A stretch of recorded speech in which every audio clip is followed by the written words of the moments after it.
राधे राधे दोस्तों। अभी सो के उठी हूँ, लेकिन बाद में ये लोगों को मेरी लिपस्टिक से भी तकलीफ हो जाती है।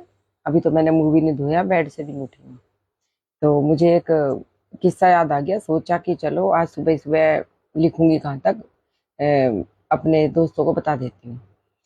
कल मेरे पास एक आदमी का फोन आता है, और काफी दिन से मेरे व्हाट्सएप पे वो डालता रहता है कि एनजीओ वाला है या कुछ है, अपने कुछ भी डालता रहता है, मुझसे बात करो बात करो। मैं पुरुषों से बात नहीं करती हूँ, ना ही मैं किसी का। जब कभी मेरे पास चश्मा नहीं होता है तो मेरा नंबर ऑन हो जाता है तो मैं बात कर लेती हूँ।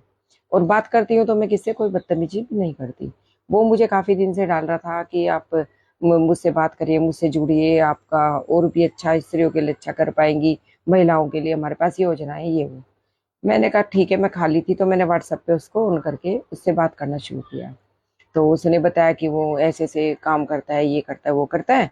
मैंने कहा भैया ये बताइए आप मेरी क्या मदद करेंगी, हमारी स्त्रियों की क्या मदद कर सकते हैं। तो वो बताइए, कोई बात नहीं, अच्छी चीज अगर मुझे मिलती है तो वो तो हमारे लिए खुशी की बात है। तो वो बोलता है कि देखिए हमारी जगह जगह महिलाएं फैली हैं। मतलब मैं आपको वो काला सच बता रही हूँ कि ये हिंदुस्तान में चल क्या रहा है।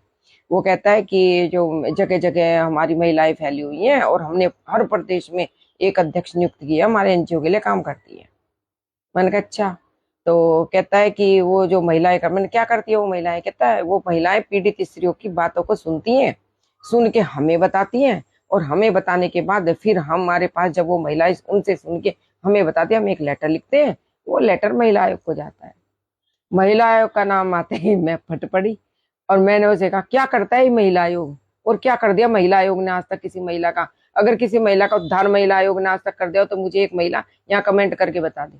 मैंने उसको बोला कि भैया मैं तो गई थी महिला आयोग में, मैंने कहा करी थी शिकायत, और जयपुर से एक महिला आयोग की महिला का मेरे पास फोन भी आया था, उसने मेरे से बात करी। और उसके बाद बाबा जी का टुल्लू। मैंने क्या करता है महिला आयोग, कुछ नहीं करता, मुझे कोई यकीन नहीं महिला आयोग पे। मैंने ऐसे धमका के उसको बोल दिया। तो फिर कहता है, अरे फिर बोलता हाँ कि हाँ जी हाँ, महिला आयोग तो ऐसे ही है, ये महिला आयोग बेकार है, फलाने ढेक है। फिर उसने मुझे नेक्स्ट तोप दिखाई कि मैं आपकी पुलिस पुलिस में मदद कर सकता हूँ। अच्छा, कल रात ही मुझे उससे एक दिन पहले एक बहन फोन कर रही थी कि वो उसका बेचारी का किसी ने मकान ले लिया, और कहीं बाहर से थी वो, शायद किसी गाँव वाँव से, और वहां लोगों ने उसकी जमीन वमीन छीन ली, सब कुछ कर लिया, तो वो मुझसे मदद मांग रही थी। तो मैंने उसको बोला पुलिस में जाओ। तो उसने कहा मैडम मैं पुलिस में गई थी, तो वहां पे जाके मेरी रिपोर्ट रिपोर्ट नहीं हुई, और थानेदार ने बोला कि रात को 8 बजे आना। और मैडम जब मैं रात को 8 बजे गई तो मेरे पीछे 4 पुलिस वाले लग गए। उस महिला की मेरे पास रिकॉर्डिंग में, जब ये बोल रही हूँ ऐसे नहीं बोल रही हूँ। तो उसने कहा कि 4 पुलिस वाले लग गए, और उन्होंने मुझे दौड़ा दौड़ा के, मतलब मेरे पीछे काफी दूर तक दौड़ के आए। तो ये थाने की हालत है। तो मुझे पता था, हालांकि मेरे साथ थाने में ऐसा कुछ नहीं हुआ, मैं झूठ बोलूं। मैं जब भी थाने में गई हूँ मैं अपना न्याय करके आई हूँ, और थानेदार से ही करवा के आई हूँ। कोई भी चौकी पुलिस थाना कोई भी हो, मेरे को टेंशन नहीं है, मैं जाती हूँ जो मेरा काम होता। राजी राजी नहीं तो गैर राजी, क्योंकि कानून के लिए वो बैठा है। नहीं तो मैं थाने में जाके कह देती हूँ शटर डाल और बाहर जा यहाँ से, बोल देती हूँ मैं थानेदार को, ये मेरी आदत है, सब जानते हैं मुझे। तो फिर मैंने तब भी, क्योंकि मैं महिला की सुन के बैठी थी, तो मुझे पता था कि महिलाओं की कोई मदद थाने वाने में नॉर्मली नहीं होती, वो भी खासकर गरीब महिलाओं की। अब उस महिला के पीछे जब 4 पुलिस वाले, पहले ही मैं भरी पड़ी थी। मैंने क्या करते हैं थाने वाले, क्या कर दिया आज तक पुलिस ने किसी महिला का। बेचारी जाती है, उनकी रिपोर्ट तक तो होती नहीं है वहां पर। और मैंने कहा रिपोर्ट नहीं होती है, और फिर वो उल्टा उनसे कहते हैं आ जाना 8 बजे, आ जाना 7 बजे, और फिर मैंने कहा उनके पीछे दौड़ते हैं। मैंने कल ही एक महिला का मेरे पास फोन आया है। अब इतना कहते बोले हाँ मैडम चलो, ये थाने वाने भी ऐसे ही हैं। अब वो थाने की बात पहले महिला है कि अब थाना भी गया बेचारे का। अब उसने कहा कि भाई मेरे पास तो जो है क्या नाम, फिर मैं आपकी मिनिस्टर से आपकी लगवा देता हूँ, और मेरे पास बहुत सारे हैं, पता नहीं किस किस मिनिस्टर, मुझे तो याद भी नाम नहीं है।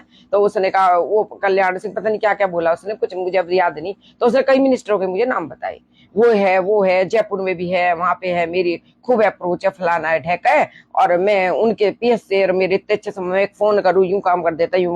मैंने कहा नेता, मैंने कहा और तू मेरा नेता से काम कराएगा।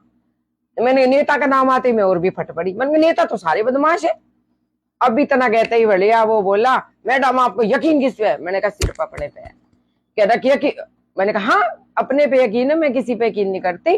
और मैंने कहा ना मैं किसी महिला आयोग पे यकीन करती हूँ, ना मैं थाने में यकीन करती, ना मैं किसी क्या नाम नेता पे यकीन करती। और मैंने कहा मेरा नाम है विजया सिंह, सुन ले। और मेरी महिलाएं पूरे भारत में फैल चुकी हैं, मेरे पास सबके कॉन्टेक्ट आ चुके, सबके नंबर सेव कर चुके, मैं तो मेरी गुलाबी गैंग बना रही हूँ।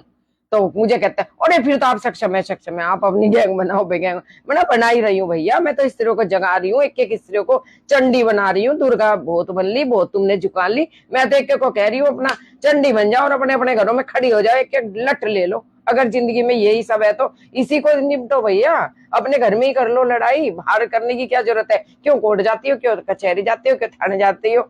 अपने घर से ही शुरुआत करो। अगर आपके ऊपर अत्याचार हो रहा है तो अत्याचार के विरुद्ध स्वयं खड़े हो, और जब आप खुद नहीं खड़े होगे तो आपके पीछे जनता भी खड़ी होगी। और अगर आप नहीं खड़े होगे, मैं गुलाबी गैंग की भी बात वो करती हूँ कि वो महिला पहले चले, अगर उसका पति अत्याचार कर रहा है तो पहले वो खुद लड़े, पहली एक चप्पल वो दे अपने पति के, उसके पीछे स्त्रियां आएंगी। ये नहीं है कि भाई मेरी स्त्री ठाली बैठी है और जाएंगी साहब उसके पति को कूटने आ जाएंगे। हम कोई गुंडे हैं कि मवाली है कि क्या है? हम तो तेरी सहेलियां हैं, तेरी दोस्त है, तेरा पति तंग कर रहा है, तेरे साथ जाएंगे, वहां खड़े होएंगे। तेरा पति तुझे मारेगा, हम उसे पकड़ लेंगे। हम नहीं मारते किसी के पति को, हमें क्या, मैं मेरे पति को मारने नहीं गई, तुम्हारे पति को मारने क्यों आऊंगी मैं?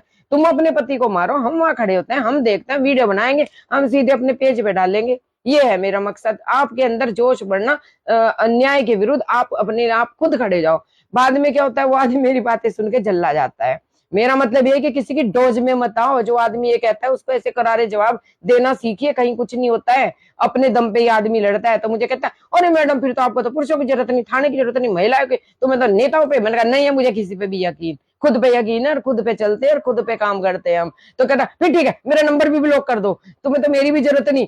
मैंने कहा तेरे कहने की देर नहीं, तुझसे पहले तो वो बोलता रहेगा। मैंने उठा गया, मैंने कहा चल यहाँ से। ये है आदमियों की औकात, है ना? ना कोई काम करते ना धाम करते, ये गोली देने के लिए आते हैं खाली स्त्रियों को। जागो स्त्रियों, जागो, अपने लिए खड़ी हो जाओ, चंडी बन जाओ। विजया सिंह कोई अकेली नहीं है, तुम भी स्त्री हो, तुम भी लड़ सकती हो, तुम भी संघर्ष कर सकती हो, तुम भी सबसे जाके अपने हकों के लिए बोल सकते हो। और राइट, कानून सबको पता होने चाहिए कि हम क्या कर सकते हैं। ये कहते हैं स्त्रियों के लिए कानून बने हैं, लेकिन इससे खड़ी नहीं होती अपने कानूनों के लिए।